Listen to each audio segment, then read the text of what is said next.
Why did Horatio make such a big impact on your life?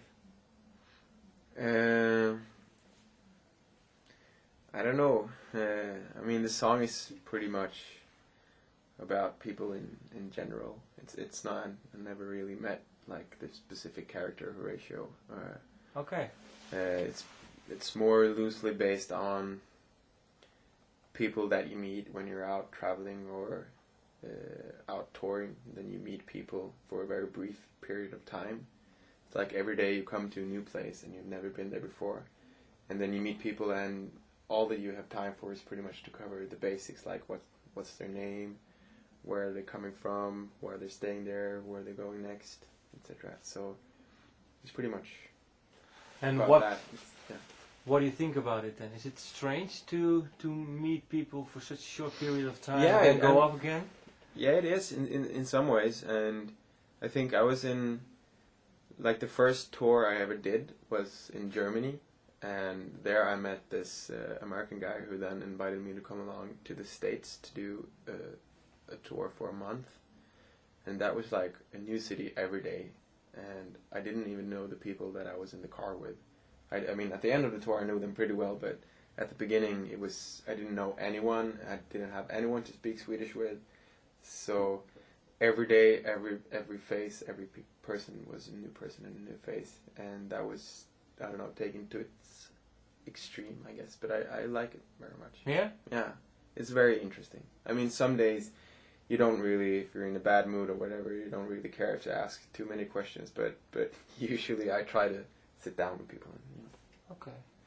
Now, because you also lived in London for a while, but why did you move back to Stockholm then? I mean, the reason I moved there in the first place was that my girlfriend at the time, we're married, she lived there, and we got back together when she was living there, so I moved, and she was in a band, and the band broke up, and Okay. I never wanted to live in London. I don't like London very much. I mean, it's a really cool city, but I don't like living there. It's pretty depressing, I think. So I really wanted to go back to Stockholm, and when her band broke up, she didn't really have a reason to stay. So. Okay, and what do you think have being a graphic designer and being an artist have in common for you, or is it just completely different for you? I don't know. It's. I mean, both of them are pretty. I mean, the basics about both things are being creative, I guess, which is something that I like being, and it's. I don't know. It's. I started doing, like, working with graphic design and learning it when I was pretty young, working for my father's company, doing like magazine layouts and stuff. And I had my own fanzine when I was, I think about 15. I started one, so I learned a lot from doing that. And so it's I don't know. It came pretty natural. It seemed like a natural thing to do. Have you always been, let's say, into music, or? Yeah, pretty much. I mean, I guess it all started around the same time when I was like 14, 15, when I got really involved in music listening to, because by then it was like 94, 95 was the big years of hardcore and punk and straight edge and all that in Sweden, and I mean around the world. And it was a pretty exciting time to be a young kid growing up and being a part of that, because they had a really, like, the whole DIY concept, and people were in bands, they ran their own record labels, put out fanzines, and everyone, like, we send, like, people send me demos and fanzines, and when I did my fanzine I sent it out to all of them, so everyone stayed in touch in a very, like, familiar kind of nice manner in a way, and I guess that isn't really around anymore, but so it all started around when I was 14, 15, like. Because when I say to you war for territory, yeah, do you know what I mean? Yeah, sure, man. Sepultura is a great song. Yeah. No, because I found it, if I listen to the music you make now, and The Cure, you would say, The Cure you're really into, it was the first record you played. Yeah. And your brothers, they were really into The Cure. Yeah. But then going to Sepultura and now make the connection with the music you make now, I found it was. I can imagine the Cure part, but the Sepultura part was a bit strange for me. Yeah, I wasn't like a huge fan of Sepultura. I can admit, I love that song and a few others. Why? I don't know. It was just a great song, and during that time, aggressive music really felt like I don't know. It was pretty important. I still listen to a lot of aggressive music. I think it gives me a lot of satisfaction, as well as listening to melodic pop music. You know, it's all about expressing one sort of emotion, and some days it's really good to listen to really, really aggressive music, I guess. Yeah, and I think it's just one of the best metal albums ever made. Yeah. That one. Okay, I was wondering, what was it like for you growing up in a rebuilt church? I don't know. It was pretty much. It looks like an everyday house. It's just very tall and very like narrow. I was thinking it was really some old church building. No, it was. I don't know when they made the church, but they remade it into like flats. They divided the whole church into small parts, and like I think 5 or 6 families live there. So it was pretty much a normal house. Okay, and I was thinking, yeah, when did you start making music yourself? I think around the same time when I started like really listening to punk and hardcore, because that was, I think, the first time. Up until that point, I was really young, and I listened to a lot of music that my brother and my sister used to listen to. And like, I remember in 1992, I think, we went to see The Cure and Depeche Mode the same year. They played at the Globe in Stockholm, and it was like the biggest event of me and my friend's life, you know. And up until that point, I think that the music we were listening to were all really big, really famous bands. I mean, Depeche Mode and The Cure were huge at that time, and still are. So it was something very unreachable. I mean, they were up there on a huge stage, and there were thousands of people, and it never really, and you never really think about the fact that, hey, maybe I can do this.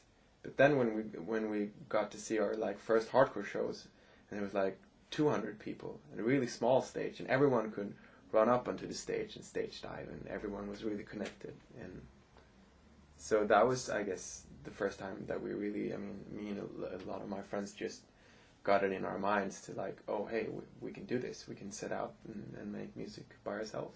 Do you still remember your first song then? No. I remember... Honest. Yeah, honestly, yeah?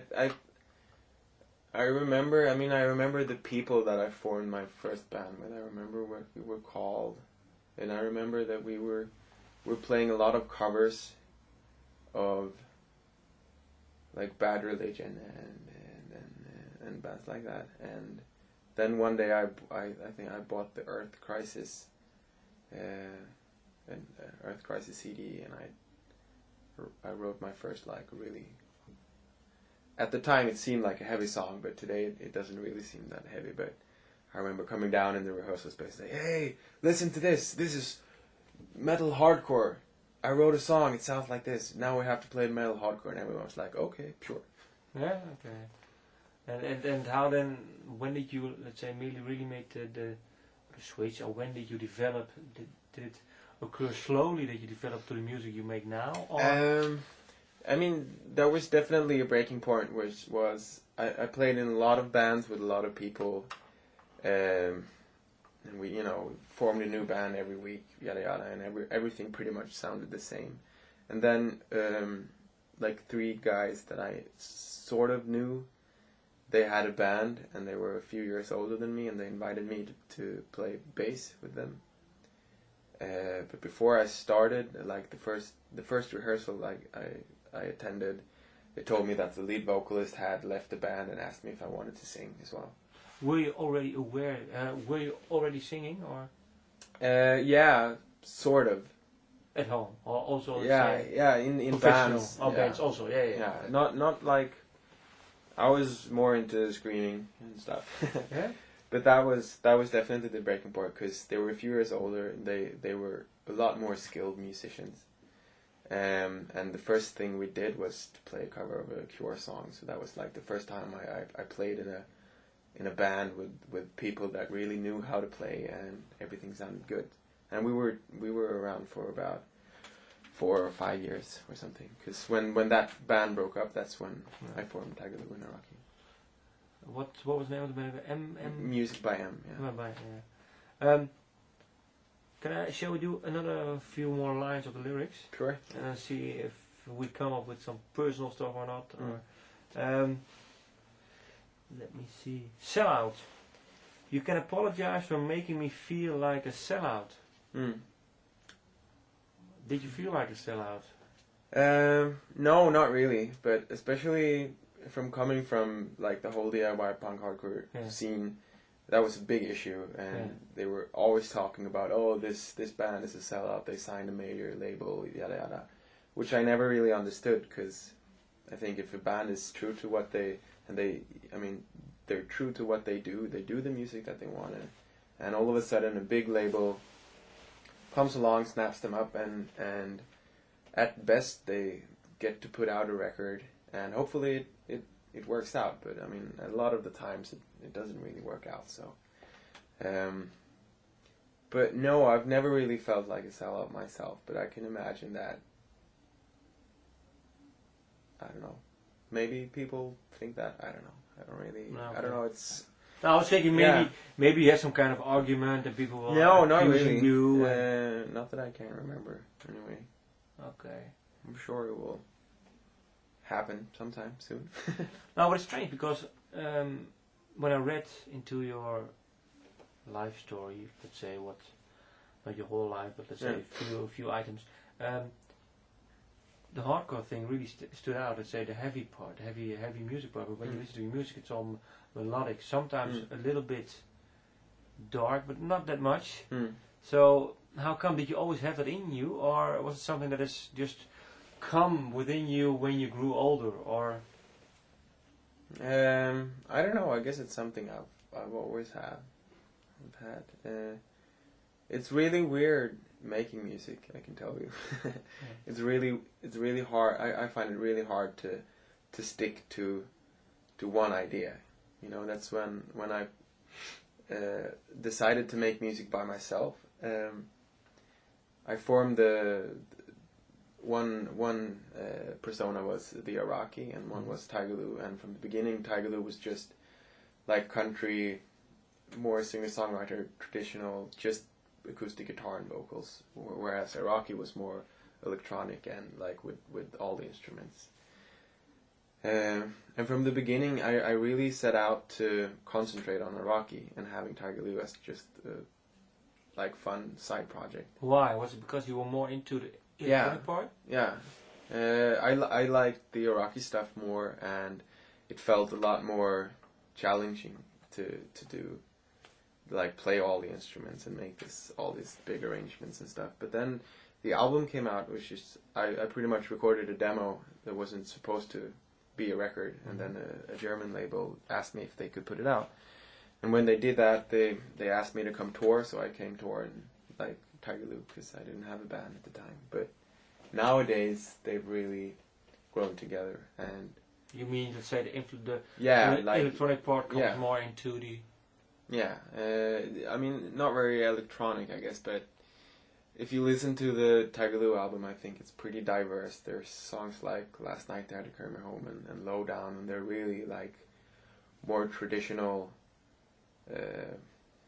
I wouldn't say, I mean, in some ways country influence, so like folk music and stuff, and there's songs like The Wake or Warmth, and they sound very, very different, and those are the songs that I like the most, I guess, now. And as I'm recording the new album, I'm beginning to realize that it's all the new songs are darker, and there are more like those two, and the war between us. And what is that for you? The the more darker stuff. Why do you like that more? As you always had, when you Yeah. listen to music, do you also always also listen to that music more often, or? Yeah, I guess, yeah, in the long run, that's the music that really sticks. I mean, I love a good, like, 2.5 minute Melodic, pop yeah. song, really sherry, like, sherry, no, what I mean. One Cheerful, One more time. like Horatio or something. Yeah. I find it, every now and then I write these kind of songs, and then I find it really hard to decide whether or not I want to play it with Tigerloo or just, leave it somewhere.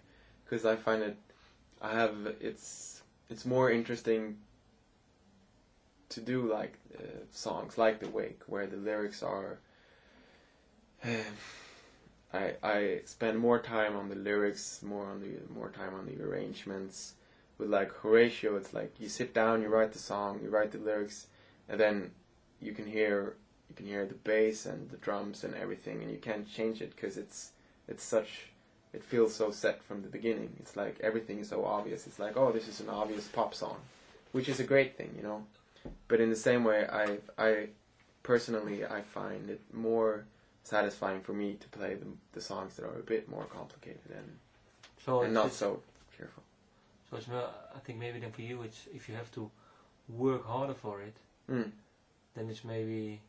Yeah, it's definitely more like gratifying in the end.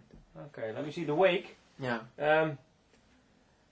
That was now when I look back, maybe the line I think stands out the most when we speak now. Yeah. Working keeps me sane, I know. Yeah. It's true? I don't know. In it's. I guess it does, because for long periods of time I haven't been. I mean, work can be whatever. I guess being in the studio is working.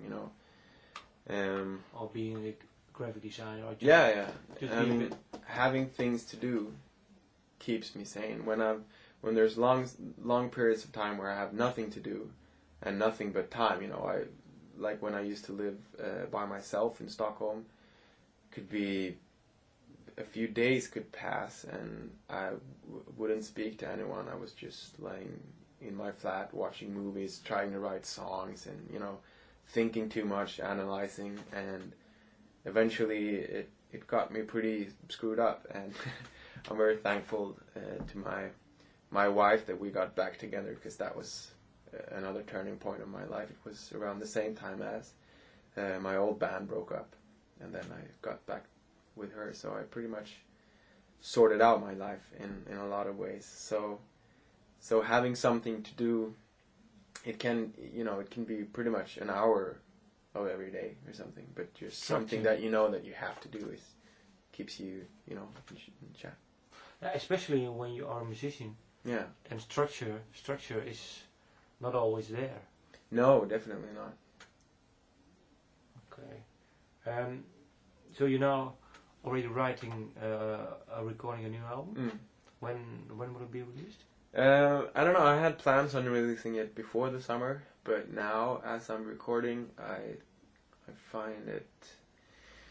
I pretty much have a finished album, like maybe 12 or 13 songs, but I feel that there is some stuff that I really want to work harder on and maybe rewrite. And I definitely want to. I have a few songs that I haven't written yet, but I know what sort of songs I'm looking for, so I have to try and write them first.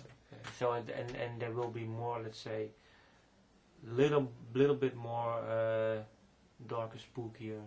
Yeah. A little bit. Yeah. A little bit more electronic, maybe. I don't know, not very electronic, Okay. no. But I mean, we record the album the same way as everything I do, pretty much, and it's pretty much. I think it's more adapted, or no, not adapted, adjusted to the live act or the live set as well. Because when I did the first album, we hadn't played live as a band very much. Okay. And now we've done like, I don't know, 100 gigs or something. And so you learn which songs are more fun to play live, I really enjoy recording very mellow, very long, dramatical songs, but like playing those kind of songs in like the record store that we play today isn't gonna work very well. So it's more, let's say, more then also if I can pinpoint two things, a little bit more dark here, but also a little bit more of a band feel to it. Yeah, I would definitely say that. Okay, that will say that. Thank you. Yeah, thank you.